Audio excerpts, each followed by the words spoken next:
New rule just made by government. अस्सलाम वालेकुम friends, आज स्वीडिश माइग्रेशन बोर्ड ने एक बड़ा अहम ऐलान किया है।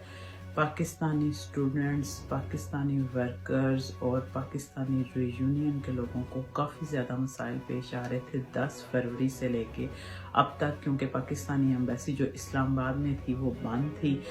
तो जिस तरह के मेरे पास भी 3 केसेस थे, 2 फैमिली रीयूनियन के और एक स्टूडेंट का, तो वो तीनों ही लोग बड़े परेशान थे कि अभी मतलब स्टूडेंट का एडमिशन भी हुआ था, तो वो कह रही थी कि काश एम्बेसी खुल जाए और मुझे मौका मिल जाए कि मैं वीज़ा अप्लाई कर सकूं। और जो 2 रीयूनियन के केसेस हैं वो उनके हस्बैंड स्वीडन में काम कर रहे हैं और फैमिलीज उनकी पाकिस्तान में हैं, लेकिन केसेस अप्रूव हो चुके हैं, तकरीबन 2 माह हो गए हैं। तो मैंने बड़ी कोशिश की पिछले दिनों में कि मुझे तेहरान में या अबू धाबी में अपॉइंटमेंट मिल जाए, लेकिन मुझे नहीं मिल रही थी, क्योंकि वो कह रहे थे कि आप वेट करेंगे जब तक पाकिस्तानी एम्बेसी खुले। तो आज बड़ा इम्पोर्टेंट जो ऐलान हुआ है उसमें उन्होंने पाकिस्तानी एम्बेसी को तो नहीं खोला जो इस्लामाबाद में वाक़या है, सर्टन सिक्योरिटी रीजंस की वजह से, जिस तरह उन्होंने अपने वेबसाइट पे पब्लिश किया है।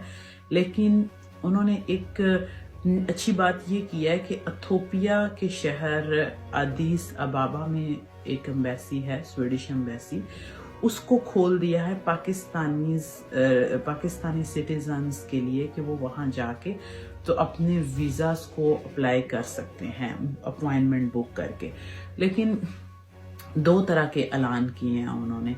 एक तो वो लोग जो 90 डेज से ज़्यादा का वीज़ा अप्लाई करना चाहते हैं वो इथियोपिया जाएंगे और वहाँ जाके अपनी अपॉइंटमेंट बुक करेंगे, मगर दूसरी साइड पे वो लोग होंगे जो 90 डेज से कम वीज़ा अप्लाई करेंगे। फॉर एग्जांपल विजिट वीज़ा जो स्वीडन का होगा, तो वो विजिट वीज़ास जो हैं उनको अकोमोडेट नहीं करेगी। और जो इथियोपिया में स्वीडिश एम्बेसी है उसके लिए VFS ग्लोबल जो डिफरेंट सिटीज़ में वाक़या हैं, उनमें हनोई है, मनीला है, सिंगापुर है, जकार्ता है, यंगून है और 2-3 और सिटीज़ हैं जो मैं लिंक शेयर कर दूंगी, आप उसमें जाके पढ़ सकते हैं।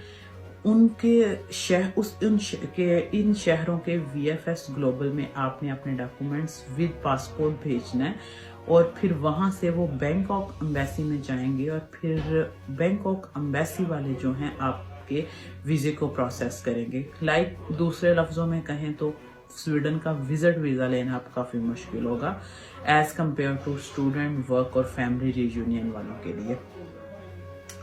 और यहाँ पे एक बड़ा चांस है उन स्टूडेंट्स के लिए जिन्होंने अपनी फ़ीस जमा करवा दी थी रिस्क लेके कि चलें शायद एम्बेसी खुल जाए, तो उनको अब वीज़ा मिलने का चांस ज़्यादा है, क्योंकि बहुत ज़्यादा लोगों ने तो एडमिशन या नहीं लिया था या फ़ीस जमा नहीं करवाई थी, क्योंकि वो कह रहे थे कि एम्बेसी बंद होगी।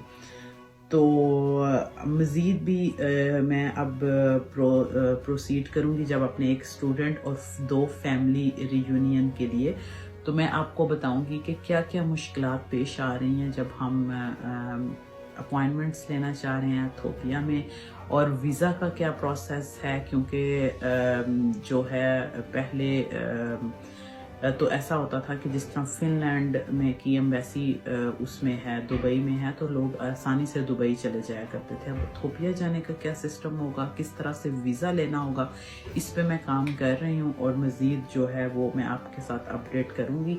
अभी मैं आप लोगों के साथ एग्जैक्ट वो चीज़ें शेयर करना चाहती हूँ जो आज माइग्रेशन बोर्ड ने अपनी वेबसाइट पे वो अपडेट की थी। अच्छा, एक इम्पॉर्टेंट चीज़ जो मैं बताना भूल गई कि जो लोग स्वीडन का विजिट वीज़ा अप्लाई करना चाहते हैं वो 19 जून से पहले अप्लाई नहीं कर सकते, उनको 19 जून तक इंतज़ार करना पड़ेगा। और जो अदीस अबाबा की स्वीडिश एम्बेसी है उसमें विजिट वीज़े को प्रोसेस करना नामुमकिन है। कुछ इस अल्फाज में आज पब्लिश किया है माइग्रेशन बोर्ड ने। Citizens of Pakistan and persons residing in Pakistan who have been instructed by the Swedish Migration Agency to book an appointment for an interview, biometrics or passport check in applications for a residence permit due to family ties, studies or work are referred to the Embassy of Sweden in Addis Ababa, Ethiopia This also applies if you want to apply for a visitor's permit to visit Sweden for more than 90 days. It is not possible to submit an application for a Schengen visa to visit Sweden at the Embassy of Sweden in अदीस अबाबा. जैसा कि मैंने आपको बताया, अदीस अबाबा में आपको सिर्फ अपनी वो वाली एप्लीकेशंस जमा करनी है जिसमें वीज़ा आपको 90 डेज से ज़्यादा चाहिए, जिसमें वर्क हो सकता है, फैमिली टाइज हो सकता है और स्टडी हो सकती है. अभी हम उसकी बात करते हैं जो 90 डेज से वीज़ा कम होगा, लाइक विजिटर वीज़ा.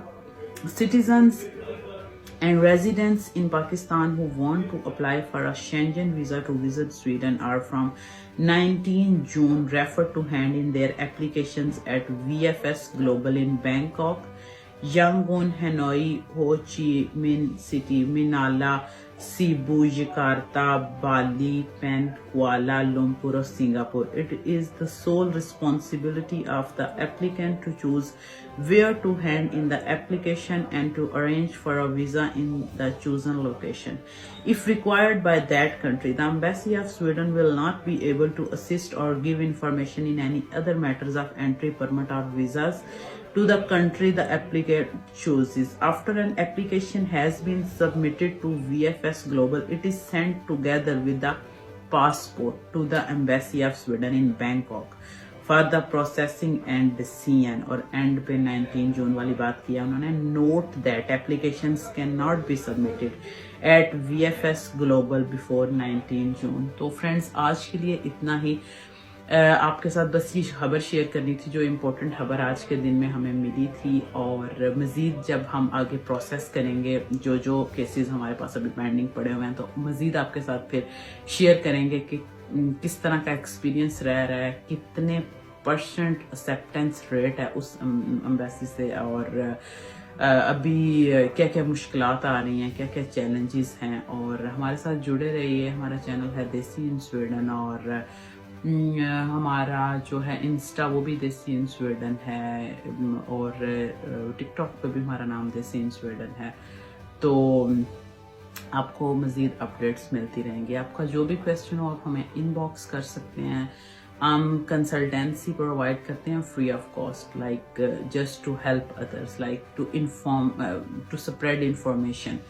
तो कोई भी आपका स्टडी के रिलेटेड क्वेश्चन हो तो आप हमें इनबॉक्स कर सकते हैं और उस पर हम एक वीडियो बना देंगे. तो फ्रेंड्स, आज के लिए इतना ही था. मज़ीद आगे देखते हैं कि जो केसेस हमारे पास पेंडिंग हैं उनको प्रोसेस करने की कोशिश करते हैं, और अल्लाह करे कि वो खैरियत से लोग पहुंच जाएं जिन्होंने ये सफ़र शुरू किया हुआ है, और जो सफ़र शुरू करना चाहते हैं उनको भी कामयाबी मिले.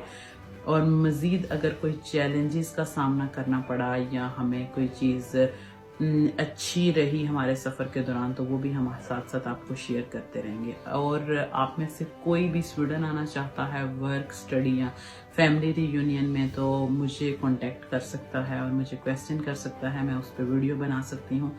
मुझे काफ़ी एक्सपीरियंस है ये वीज़ा एप्लीकेशंस और इन सारी चीज़ों का, ख़ास तौर पे जो पाकिस्तान से यहाँ आ रहे होते हैं, क्योंकि मैं 3 साल से इस फील्ड के साथ अब जुड़ी हुई हूँ. तो आज के लिए इतना ही था. इजाज़त दें. अल्लाह हाफ़िज़.